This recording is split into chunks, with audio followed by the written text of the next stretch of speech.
जय श्री राम मित्रों। आज हम आपको हनुमान चालीसा का अद्भुत रहस्य बताने जा रहे हैं। कहते हैं कि भगवान को अगर किसी युग में आसानी से प्राप्त किया जा सकता है तो वह युग है कलयुग। इस कथन को सत्यकर्ता एक दोहा रामचरितमानस में तुलसीदास जी ने लिखा है। नहीं कलि करम न भगति विवेकु, राम नाम अवलंबन एकु। काल नेम कलि कपट निधानु, नाम सुमति समर्थ हनुमानु। इसका अर्थ है कि कलयुग में न कर्म है, न भक्ति है, न ज्ञान ही है। राम नाम ही एकमात्र आधार है। कपट की खान कलयुग रूपी कालनेमी के लिए राम नाम ही बुद्धिमान और समर्थ श्री हनुमान जी हैं। इसका अर्थ है कि कलयुग में मोक्ष प्राप्त करने का एकमात्र साधन है, वो है हरि नाम स्मरण, भगवान राम का नाम। ऐसा माना जाता है कि कलयुग में हनुमान जी सबसे जल्दी प्रसन्न होने वाले देवता हैं।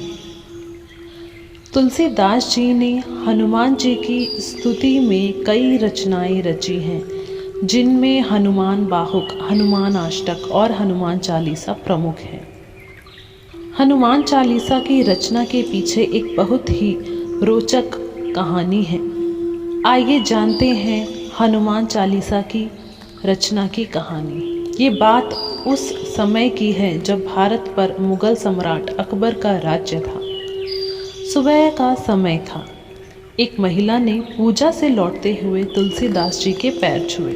नियमानुसार उसे सौभाग्यशाली होने का आशीर्वाद दिया। आशीर्वाद मिलते ही वो महिला फूट फूट कर रोने लगी और रोते हुए उसने बताया कि अभी अभी उसके पति की मृत्यु हो गई है। इस बात का पता चलने पर भी तुलसीदास जी जरा भी विचलित नहीं हुए और वे अपने आशीर्वाद को लेकर पूरी तरह से आश्वस्त थे, क्योंकि उन्हें इस बात का ज्ञान भली भांति था कि भगवान राम बिगड़ी बात संभाल लेंगे और उनका आशीर्वाद खाली नहीं जाएगा। उन्होंने उस औरत सहित सभी को राम नाम जपने के लिए कहा। वहाँ उपस्थित सभी लोगों ने ऐसा ही किया और वह मरा हुआ व्यक्ति राम नाम के जप आरंभ होते ही जीवित हो उठा। यह बात पूरे राज्य में जंगल की आग की तरह फैल गई। जब यह बात बादशाह अकबर के कानों तक पहुंची तो उसने अपने महल में तुलसीदास जी को बुलवाया और भरी सभा में उनकी परीक्षा लेने के लिए कहा, आप कोई चमत्कार करके दिखाओ। ये सब सुनकर तुलसीदास जी ने अकबर से बिना डरे उसे बताया कि वो कोई चमत्कारी बाबा नहीं है, सिर्फ श्री राम प्रभु का भक्त है। अकबर इतना सुनते ही क्रोध में आ गया और उसने उसी समय सिपाहियों से कहकर तुलसीदास जी को कारागार में डलवा दिया। तुलसीदास और राम नाम का जाप करते हुए कारागार में चले गए। उन्होंने कारागार में भी अपनी आस्था बनाए रखी और वहीं कारागार में बैठकर हनुमान चालीसा की रचना की और लगातार 40 दिन तक उसका निरंतर पाठ किया। 40वें दिन एक चमत्कार हुआ। हजारों बंदरों ने एक साथ अकबर के राज्य पर हमला बोल दिया।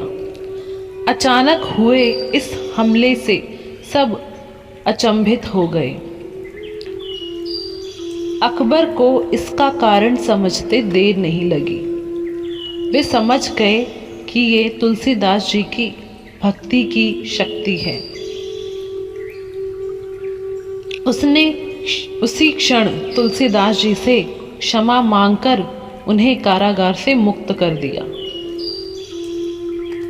इतना ही नहीं, अकबर ने उस दिन के बाद तुलसी जी से जीवन भर मित्रता निभाई। इसी तरह तुलसीदास जी ने एक व्यक्ति को कठिनाई की घड़ी से निकालने के लिए हनुमान चालीसा के रूप में रास्ता दिया, जिस पर चलकर हम किसी भी मंजिल को प्राप्त कर सकते हैं। इस तरह हमें भी भगवान में अपनी आस्था को बरकरार रखना चाहिए। ये दुनिया एक उम्मीद पर टिकी है। अगर विश्वास ही ना हो तो हम दुनिया का कोई भी काम नहीं कर सकते। इसीलिए कहा गया है, बिनु विश्वास भगति नहीं तेहि, बिनु द्रवहि ना रामू, राम कृपा बिनु सपनेहु, जीव न लह विश्रामू।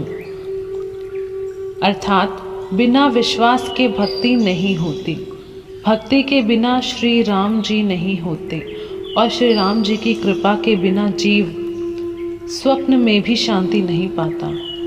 जय श्री राम, जय हनुमान।